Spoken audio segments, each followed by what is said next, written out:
স্বাগতম learn with Sylheti YouTube চ্যানেলের পক্ষ থেকে। আজকের ভিডিওতে আমরা শিখব কীভাবে সাইন এবং কস টিডিএসে ব্যবহার করতে হয় অ্যানিমেশনের ক্ষেত্রে। বর্তমানে যে টিউটোরিয়ালগুলো শিখেছিলাম আমরা কিন্তু অ্যানিমেশনের মেইন টপিকগুলো কভার দিয়ে ফেলেছি। শুধু একটাই টপিক বাকি রয়েছে, সেটা হচ্ছে আপনার এই টপিক পরে কীভাবে জিশাপ আপনার 3ds এর মাধ্যমে ব্যবহার করবেন। তাহলে অ্যানিমেশনের আর মাত্র এই ভিডিও পরে একটা টিউটোরিয়াল থাকবে।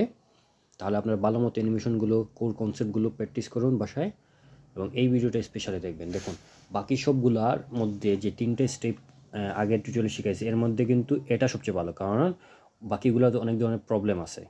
যেমন ক্লকের যে গেট ডেল্টা, এটা আমরা ব্যবহার করব না এই ক্ষেত্রে। আচ্ছা, আমরা রোটেশন মাধ্যমে আমরা কী করতে পারতেছি, শুধু ঘোরাতে পারছি। আমরা চাচ্ছি উপরের দিকে উঠবে, তাহলে লিখতে হবে এখানে পজিশন লিখে সেভ মারলে এটা উপরের দিকে যাবে।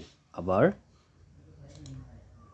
আমি মনে করেন এখন নিচের দিকে নামবো, তাহলে কি করতে হবে আমাদেরকে, নিচের দিকে মাইনাস দিকে, কিন্তু এই কাজটা করতে। আচ্ছা, এই টপিক বুঝছি। নেক্সট হচ্ছে আপনার mesh dot position dot x. এখন যাচ্ছি আমি কি এক্স অক্ষ বরাবর, না দেখুন এক্স ওই দিকে আছে, এটা সুইচ অফ করি। আচ্ছা, এখন থেকে এদিকে আছে, আমি চাচ্ছি কি বাম দিকে নিব, এখন মাইনাস দিয়ে দিব, তাহলে বাম দিকে চলে যাচ্ছে। আচ্ছা, আমাদেরকে এভাবে এই কাজটা করতে হচ্ছে। ওকে, এখন যেহেতু আমাদের কোডে সমস্যা হচ্ছে, কোডে না, আমাদের এই বক্সটা জিওমেট্রিটা একটু বড়, তাই আমি এটাকে সাইজটা ছোটো করে দিলাম, 0.5 দিলাম, তাহলে দেখতে সুবিধা হবে আপনাদের। 0.5 দেন সেভ। এখন সাইজটা ঠিক আছে। এখন দেখুন আমরা ইউজ করব সাইন এবং কস। আচ্ছা, আমাদের সাইন ব্যবহার করতে হলে মানে ওয়াই পরে লিখতে হবে ম্যাথ ডট পাই দিয়ে ফার্স্ট ব্র্যাকেট দিয়ে এই যে টাইমটা আছে ওইটা এটার ভিতরে দিতে হবে। আচ্ছা, যার ফলে কী হবে একটু পরেই দেখতে পারবেন। এক মিনিট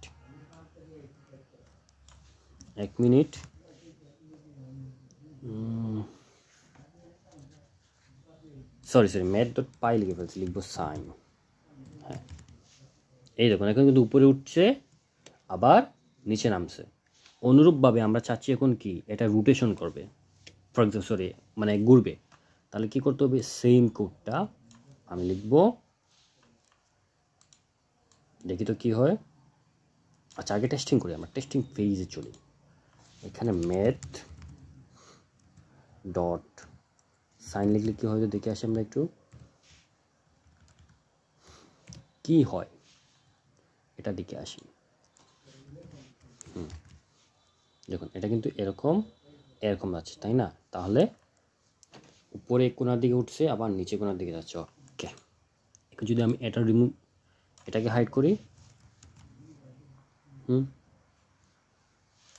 বামে ডানে যাচ্ছে। ওকে, আমার দুটো কাজ হয়ে গেছে। আচ্ছা, এখন যদি এখানে আমি সাইনের পরিবর্তে কস টাইপ করি, তাহলে কি হবে, সেম কাজ হচ্ছে। আচ্ছা, তাহলে আমি এটাকে রিমুভ করে দেখি তো কি হয়। হ্যাঁ, কাজ তো হচ্ছে,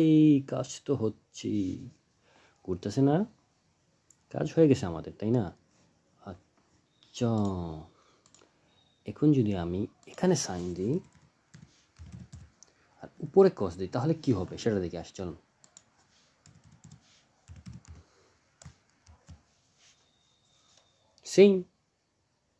সেম না, ঘুরতেছে সেম।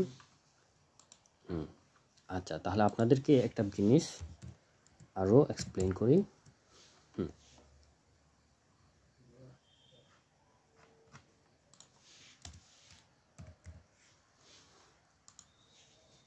দেখুন, সাইন 0 থেকে শুরু হয়ে পরে আবার নিচে আসে, বুঝছেন? কিন্তু কস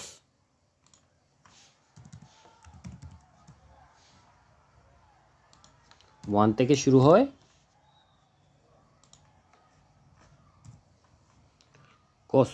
শুরু হয়, নিচের দিকে যে আবার উপরে উঠে। এই হচ্ছে দুইটা দিকে ব্যতিক্রম। এই দুইটা জিনিসকে আমরা ব্যবহার করে একটা